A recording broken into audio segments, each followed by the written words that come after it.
आप करें। आज गोपालगंज की धरती पर माननीय मुख्यमंत्री जी का आगमन समाज सुधार अभियान के अंतर्गत हुआ है और दीप प्रज्वलन के साथ इस सभा की शुरुआत, इस समारोह की शुरुआत माननीय मुख्यमंत्री जी कर रहे हैं।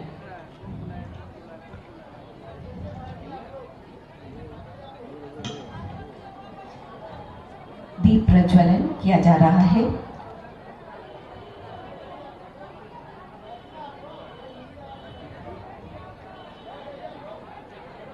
और अस्तो मां सद्गम्य तमसो मां ज्योतिर्गम्य मृत्यु मां अमृतम गम्य। असत्य से सत्य की ओर ले चल हमें, अंधकार से प्रकाश की ओर और जीवन मरण के बंधन से अमृत तत्व की ओर ले चल। खोल दे पंख कहता है परिंदा, अभी और उड़ान बाकी है। जमीन नहीं है मंजिल मेरी, अभी पूरा आसमान बाकी है। और हम सब उसी ओर अग्रसर हैं। माननीय मुख्यमंत्री जी के मार्गदर्शन में शुभ शुरुआत हो चुकी है सभा की। और आइए इस अग्नि को साक्षी मानकर हम समाज सुधार अभियान में अपनी महत्वपूर्ण भूमिका अदा करें। हम कदम से कदम मिलाकर चलने के लिए प्रतिबद्ध हैं माननीय मुख्यमंत्री जी के साथ। और हमने शपथ भी लिया है, हमने मानव श्रृंखला भी बनाई है कि हम अपनी सरकार के साथ हैं। बहुत बहुत आभार माननीय मुख्यमंत्री जी और साथ ही साथ मंच पर उपस्थित सभी माननीय और आदरणीय के प्रति हम आभार प्रकट करते हैं।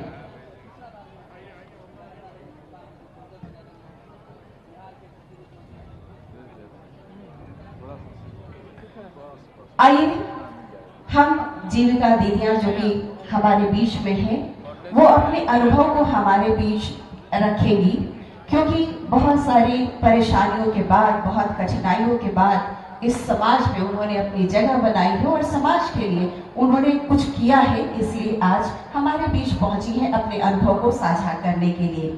सबसे पहले हम आमंत्रित करना चाहेंगे रेणु देवी जी हैं, जो कि जिनके पति ताड़ी उतारा करते थे। जब शराबबंदी कानून लागू हो गया तो इन्होंने उनका सारा कार्य वो बंद किया गया, क्योंकि ये जरूरी भी था। और उसके बाद सतत जीविकोपार्जन योजना के अंतर्गत उन्होंने किराना की दुकान खोली और आज वो 10,000 रुपए कमाती हैं। ये बहुत बड़ी बात है। तो हम रेणु देवी को उनके अनुभव को जानने के लिए आमंत्रित करते हैं। रेणु दीदी कृपया आप आए।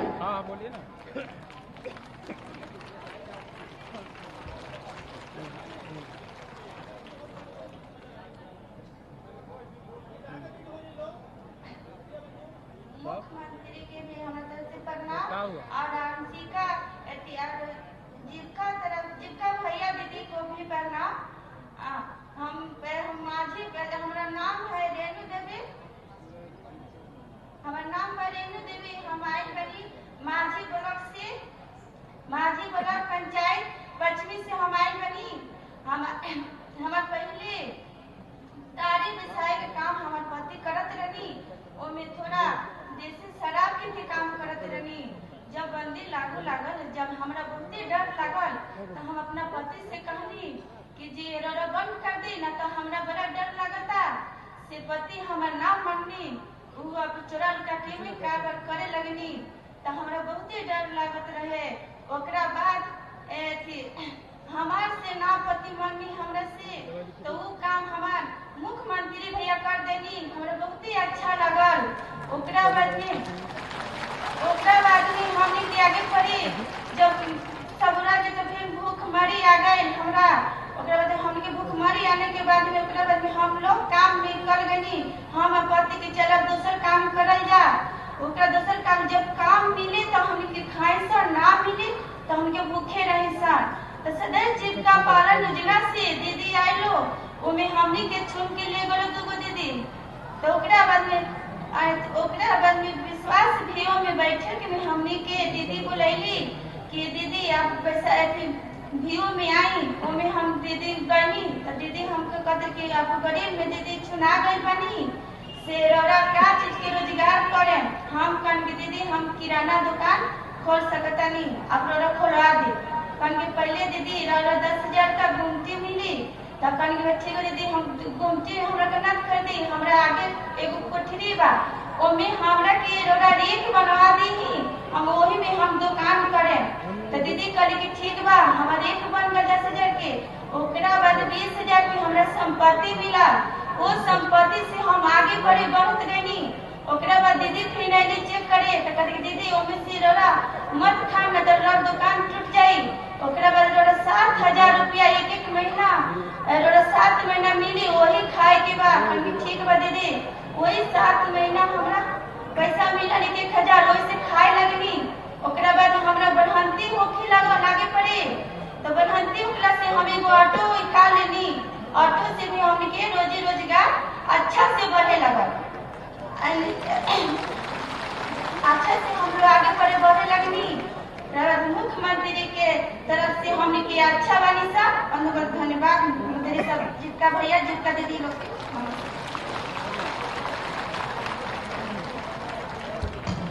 बहुत बहुत धन्यवाद दीदी आपको। और अब हम बुलाना चाहेंगे जिन्होंने बाल विवाह उन्मूलन के लिए कार्य किया है, गुड्डी देवी जी। पति की मृत्यु के पश्चात 3 बेटियों का सिर पर ये बोझ महसूस करती थी कि कैसे हम इनकी शादी करें। सामाजिक दबाव भी था कि 3 बेटियों की शादी करनी है तो जल्दी से जल्दी शादी आप करें। लेकिन जब इनको पैसे की आवश्यकता हुई शादी के लिए, पहली बेटी की उम्र 14 वर्ष थी, तो जीविका की दीदियों ने, संगठन ने कहा कि बेटी की उम्र कम है तो आप यह कार्य ना करें। और उसके बाद समझाने बुझाने के बाद ये समझ में इन्हें आया और उन्होंने अपनी बेटी की शादी रोक दी और आज हमारे बीच में है। तो हम गुड्डी देवी को बुलाना चाहेंगे।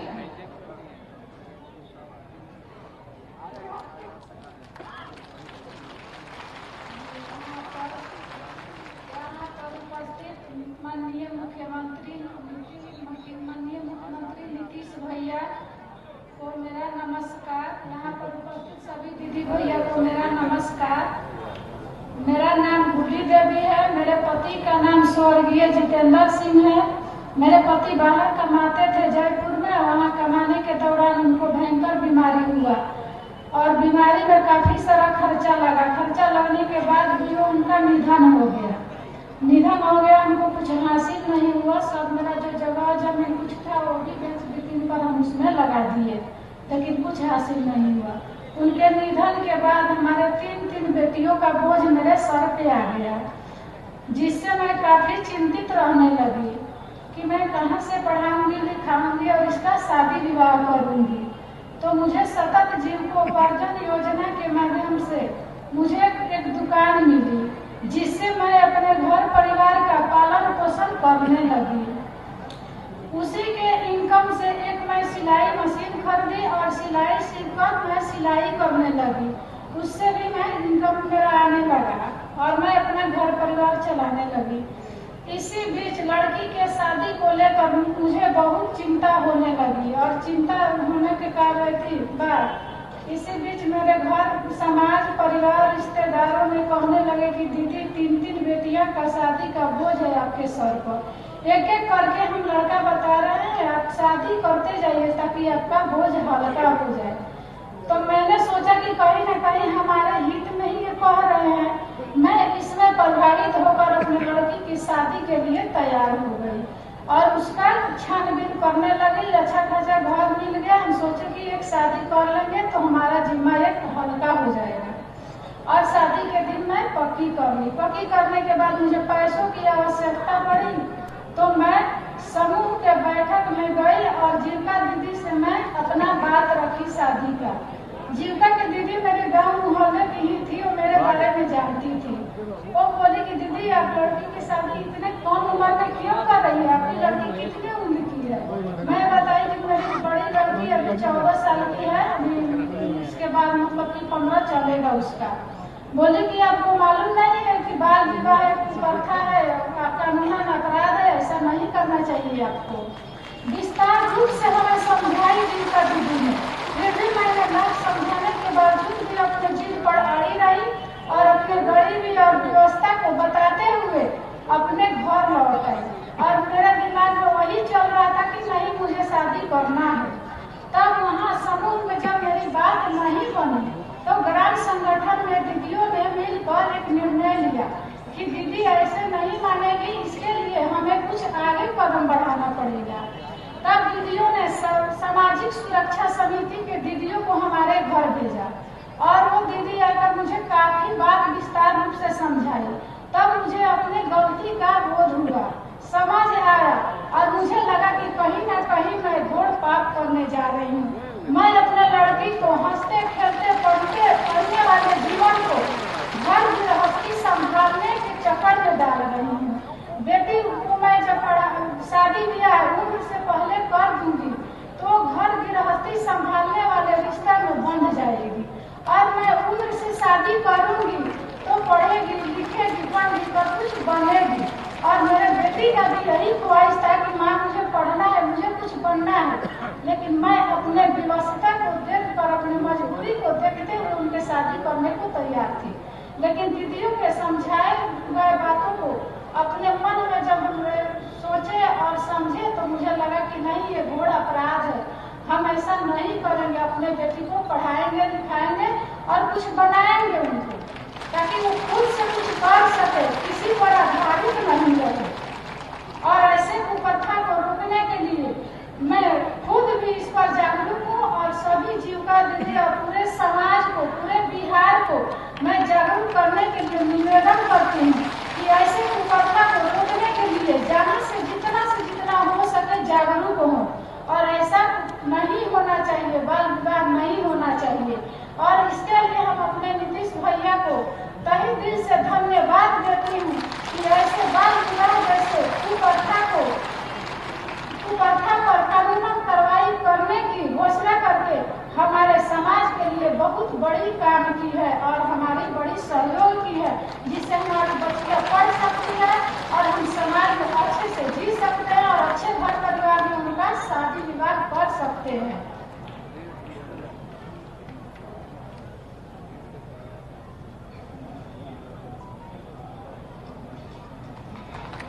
बहुत बहुत धन्यवाद दीदी आपके प्रयास के लिए। और अब हम आमंत्रित करेंगे उन्हें जिन्होंने अपनी बेटी की शादी की और दहेज के लोभियों ने ससुराल में इनकी बेटी को तंग करना शुरू किया और उसके पश्चात ये बेटी के ससुराल गई और उसके घर का ताला तोड़कर और बेटी को वहां से निकाला सामाजिक सहयोग से। और उसके बाद सबसे और खास बात हो गई कि अपनी बेटी को उसी सामाजिक सहयोग से उन्होंने दूसरी शादी की। तो आइए सुनीता दीदी को हम आमंत्रित करते हैं।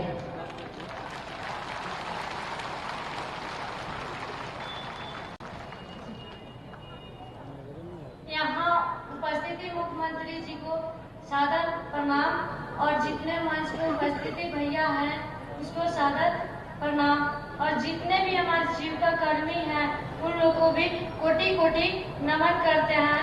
तो कुचायकोट ब्लॉक के जितने भी सहभागी जीविका प्रतिभागियां हैं उनको भी कोटि कोटि नमन करते हैं।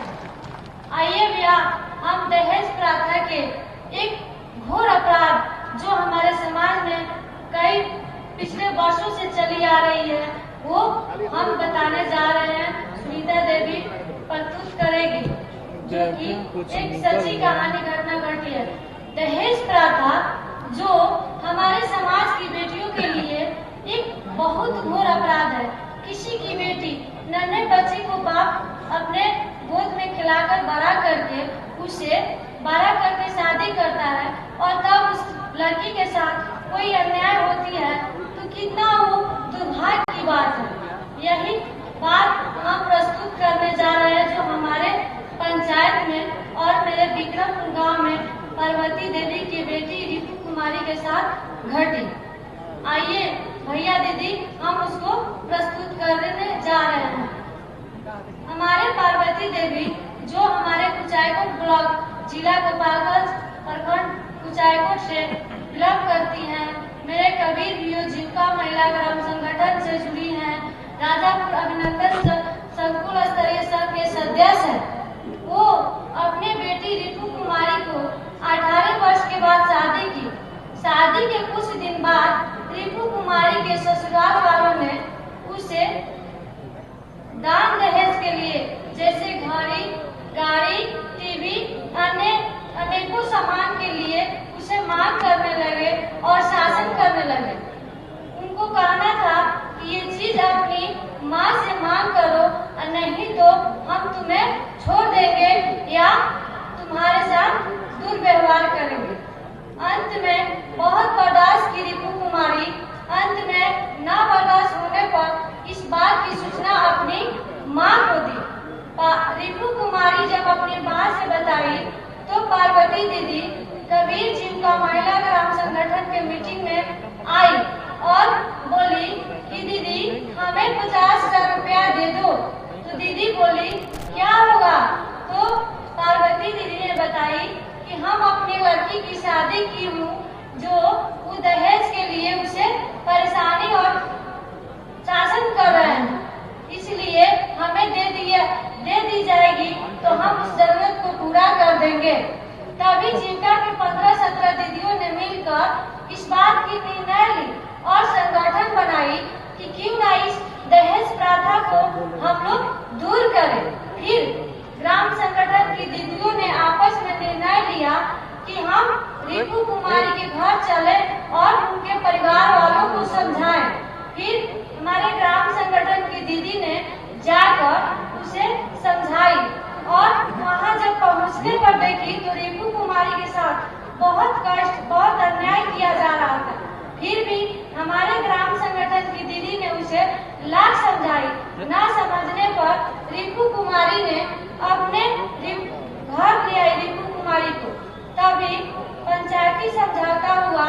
उसके बाद भी वो लोग दहेज लोभी थे, जिसके कारण न मानने पर उसे कानूनी प्रक्रिया के आधार अनुसार उसे दूसरी जगह शादी कर दी गई जहां उसको कोई दहेज की लालच लोभी नहीं था और वहां रिपु कुमारी को शादी हुई। वो आज बहुत हंसी खुशी से जिंदगी अपनी जी रही है और वो अपने नई जिंदगी में एक नन्हे मुन्ने पुत्र की पैदा हुई है। उस परिवार वालों को बहुत खुशी है और हमारे जीविका की दीदी को बहुत खुशी हुई कि चलिए दहेज प्रथा से एक बच्ची की जान बची। इसके लिए मैं नीतीश भैया को कोटि-कोटि नमन करती हूँ